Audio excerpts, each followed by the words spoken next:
అందరికీ నమస్కారం అండి. ఈరోజు టాపిక్ ఏంటి అని అంటే ప్రవీణ్ పాస్టర్ గారి గురించి 4 రోజులుగా మనం న్యూస్లో చూస్తూ ఉన్నాం.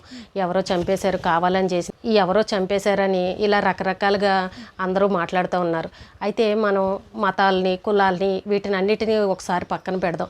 అతను కూడా మనలాంటి సాటి మనిషే కదా, ఒక మంచి వ్యక్తే కదా. అతనికి కుటుంబం ఉంది, ఫ్యామిలీ ఉంది, పిల్లలు ఉన్నారు. ఒక మంచి పేరులో ఉన్న ఆయన, అలాగే మంచి హోదాలో కూడా ఉన్న ఆయన. ఈ రకంగా జరిగింది అని అంటే ఎవరికైనా బాధపడే విషయమే. ఇక్కడ మతానికి ముడిపెట్టే విషయం పక్కన పెడితే అతనికి ఫ్యామిలీ అనేది ఉంది. మనం హిందువులమైనా, ముస్లింలైనా, క్రిస్టియన్ అయినా ఎవరికైనా సరే కుటుంబ బాధ్యతలు ఉంటాయి, పిల్లలు ఉంటారు, పేరెంట్స్ ఉంటారు, అందరూ ఉంటారు. అందరి జీవనం అందరిది ఒకే విధంగా ఉంటుంది. కాకపోతే మతాలు వేరని దేవుడి బోధనలో వేరే రకరకాల మాత్రమే ఉంటాయి. ముందు తెలియక ప్రతి ఒక్కళ్ళు ఏదేదో రకరకాలుగా మాట్లాడతారు. ఎందుకంటే ఒక మనిషి ఈ రకంగా అయ్యాడు అని అంటే ఎవరికైనా బాధపడే విషయమే. ఎవరు కూడా అంత ఈజీగా ఎవరు తీసేరు. అది ఏంటనేది మొత్తం చివరి వరకు కూడా మనం తెలుసుకోవాలి. అయితే ఈ రోజున ఆయన గురించి సీసీ ఫుటేజ్లు వీటిని అన్నిటినీ ఒక్కొక్కటిగా బయటకు రిలీజ్ చేసి చూపెడుతూ ఉంటే మొత్తానికి ఆయన ఏదో బాధలో ఉన్నాడు. ఫ్యామిలీకి సంబంధించిన విషయంలాగానే అనిపించింది. ఏ వ్యక్తి అయినా సరే ఒక మంచి హోదాలో ఉన్న వ్యక్తి డ్రింక్ చేయాలంటే సాధారణంగా ప్రతి ఒక్కరు డ్రింక్ అనేది చేస్తారు. రాజకీయ నాయకులైనా, ఇంకొకరైనా, ఎవరైనా సరే చేస్తారు. అందరూ కూడా ఇంట్లో కూర్చుని సైలెంట్గా తాగుతూ ఉంటారు. అది అందరికీ తెలిసిన విషయమే. రోడ్డు మీద డ్రైవింగ్ చేస్తూ డ్రింక్ చేయకూడదని అన్న విషయం ఆయనకి బాగా తెలుసు. ఆయన ఏమీ చదువుకోలేని ఆయన కాదు, ఏ కూలి పని చేసుకునేవాడో ఫోన్లే ఏదో తాగాడా అని అనడానికి లేదు.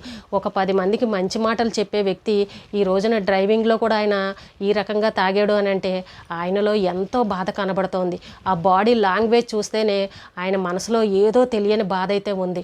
కానీ ఇంటి నుంచి బయలుదేరినప్పుడు కూడా భోజనం చేయకుండా, ఏమి చేయకుండా అలాగా బయలుదేరి, పైగా బండి మీద కార్లు ఉన్నా కూడా ఆయన బండి మీద డ్రైవింగ్ చేసుకుంటూ వెళ్ళారనంటే అంత అవసరమేమి లేదు. ఆయన ఏం డబ్బు లేనివాడు కాదు కదా. కానీ అలాగా బండిని నడుపుకుంటూ తూలుకుంటూ ఆ రకంగా డ్రైవింగ్ చేసుకుని వెళ్ళాల్సినంత అవసరం ఆయనకు లేదు. నిజంగా ఆయన మంచి హోదాలో ఉన్నప్పుడు దర్జాగా కారులో తిరగచ్చు.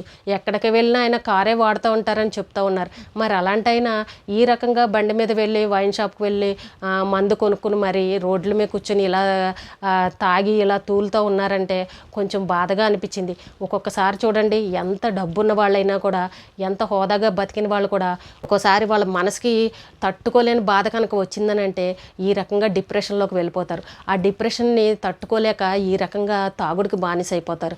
ఆయనకి ఏదో తెలియని విషయం తెలిసి ఉండొచ్చు, ఆయన తట్టుకోలేని విషయం ఏదైనా చూసి ఉండొచ్చు, లేదంటే భార్యాభర్తల మధ్య ఏదైనా గొడవ ఉండొచ్చు, ఇంట్లో ఏమైనా సమస్యలు ఉండొచ్చు. ఏదో మొత్తానికి ఫ్యామిలీలో ఏదో జరిగిందని అయితే నాకు అనిపిస్తోంది. ఆయనను చూస్తుంటే అలాగే ఉంది. అంతేగాని ఎవరో బెదిరించారని, లేకపోతే ఎవరో ఏదో చేస్తారని ఇదైతే కాదు. ఒకవేళ నిజంగా ఎవరన్నా అతన్ని బెదిరించారే అని అనుకుందాం. బెదిరిస్తే ఆయనకు బయటకు రాకుండా ఇంట్లోనే ఉంటారు కదా. ముందు భార్య పిల్లలకి చెప్తారు, లేదంటే పోలీస్ కంప్లైంట్ ఇస్తారు కదా, నన్ను పలానా వాళ్ళు ఇలా అంటున్నారని. కానీ అది ఒకరు భయపెట్టింది కాదు, ఏది కాదు. మొత్తానికి కుటుంబానికి సంబంధించిన విషయం ఏదో వాళ్ళ మధ్యన జరిగింది. దాన్ని తట్టుకోలేక ఒక డిప్రెషన్లోకి వెళ్ళిపోయి ఆ రకంగా తాక్కుంటూ ఆయన డ్రైవింగ్ చేసుకుంటూ వెళ్తున్నారు.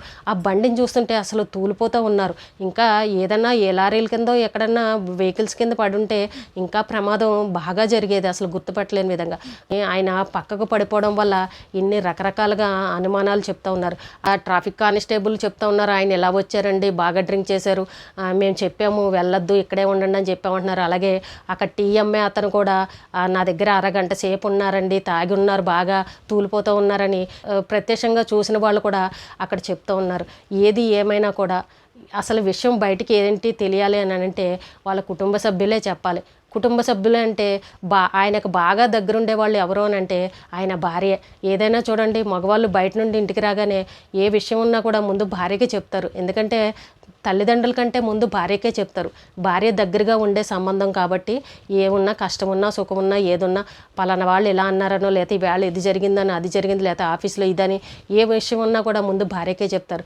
కాబట్టి ఖచ్చితంగా ఆయన భార్య ఎవరైతే ఉన్నారో ఆ భార్యకి ఎంతో కొంత విషయం తెలిసే ఉంటుంది. ఆయన దేని గురించి బాధపడుతున్నారో, లేకపోతే వాళ్ళిద్దరి మధ్య ఏమైనా విభేదాలు ఉన్నాయా, లేదంటే కుటుంబ తగాదాలు ఏమన్నా ఉన్నాయా, లేదా ఇంకా ఏమైనా ఉన్నాయా, ఇలాంటివన్నీ ముందు భార్యకే తెలిస్తే మరి ఆ భార్య కనుక నోరు విప్పి ఇది జరిగిన విషయం నాతోటి ఇలాగని చెప్పారు, లేకపోతే గత 2 రోజుల కిందటి నుండి ఈ రకంగా బాధపడుతున్నారు అని ఏదో ఒక విషయం ఆవిడ చెప్తే కనుక బయట అందరికీ తెలుస్తుంది. కానీ ఆ విషయాలు ఏవి చెప్పకుండా ఈ రకంగా ఆయన్ని ఎవరో ఏదో చేశారని ఈ రకంగా ప్రచారం చేయడం అంత కరెక్ట్ కాదు. ఇప్పుడు ఇన్ని సాక్ష్యాలు చూసిన తర్వాత ప్రతి ఒక్కరికి మీకు అనిపించట్లేదా అండి? చూస్తుంటే వీడియోలు చూస్తుంటే ఆయన ఏ పొజిషన్లో ఉన్నారో మీ అందరికీ అర్థమవుతూనే ఉంటుంది కదా. మరి ఇన్ని వీడియోలను చూస్తున్నా కూడా ఇంకా ఆయన మీద లేనిపోని ప్రచారాలు చేయడం అది ఎంతవరకు కరెక్ట్ చెప్పండి.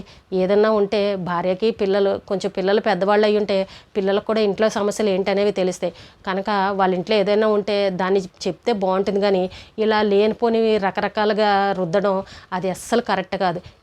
ఎలాంటి వాళ్ళకైనా ఎంత కోటీశ్వర్లకైనా కూడా ఈ కుటుంబ తగాదాల్లో లేకపోతే కుటుంబ సమస్యలు ఏవో ఒకటి ఉంటానే ఉంటాయి. మనం ఎంతమందిని చూడలేదండి. బాగా ఉన్న వాళ్ళకు కూడా భార్యాభర్తల మధ్యన గొడవలు వచ్చి ఇది అయిన వాళ్ళని మనం చాలా చూసాం.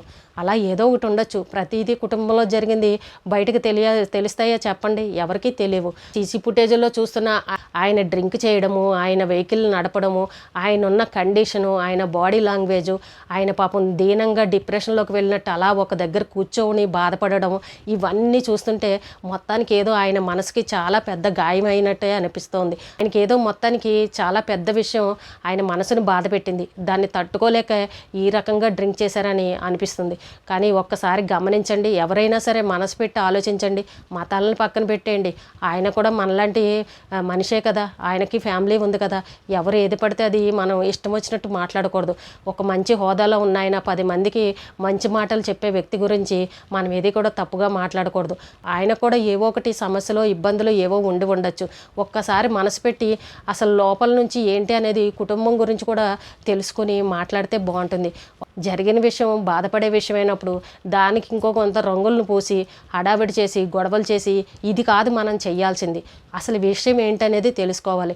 ఏదో డబ్బున్న వాళ్ళు ఆయనకి ఏ సమస్యలు లేవు, ఆయన దర్జాగా బతుకుతారు, ఆయన 2 రోజుల కిందట కూడా ఇలా మాట్లాడారు అలా మాట్లాడారని ఈ రకంగా చెప్పడం కరెక్ట్ కాదు. లోపల మనసులో ఒక బాధ ఉన్నా పైకి మనం నవ్వుతూనే మాట్లాడతాం. ఎవరం కూడా మన మొహంలో కొన్ని కనిపించవు. కాబట్టి నేను ఏదో మొత్తానికి చాలా డిప్రెషన్లో ఉన్నట్టు చాలా బాధపడుతున్నట్టయితే నాకైతే అనిపించింది. మరి ఇంకా మిగిలిన విషయాలు ఏం బయటకు వస్తాయి అనేది అయితే మనం చూడాల్సింది. కుటుంబ సభ్యులైన ఆయన భార్య వచ్చి మాట్లాడితే ఈ విషయం ఏంటనేది అర్థమవుతుంది. భార్యకు ఖచ్చితంగా అన్నీ తెలిసే ఉంటాయని నేనైతే అనుకుంటున్నాను. చూద్దాం ఇంకా ముందు ఏం జరుగుతుంది అనేది అయితే మనం వేచి చూడాలి. అందరూ లేనిపోనివి పిచ్చిగా మాట్లాడడం ఇలాంటివి మనం ఏమీ కూడా చేయకూడదు. విషయం ఏంటో తెలియకుండా మనం తప్పుగా అర్థం చేసుకుని తప్పుగా మాట్లాడకూడదు. ఎదటి వాళ్ళని కూడా బాధను కూడా మనం అర్థం చేసుకోవాలి. ప్రతి మనిషికి ఎంత డబ్బున్నా కూడా ఏదో ఒక కష్టం అనేది ఉంటుంది. కాబట్టి ప్రతి ఒక్కరూ అర్థం చేసుకోండి. ఏదైనా విషయం ఉంటే మనం తెలిసేదాకా కూడా కొంచెం ఓపిక సహనంతో ఉంటే అన్ని విషయాలు బయటకు వస్తాయి.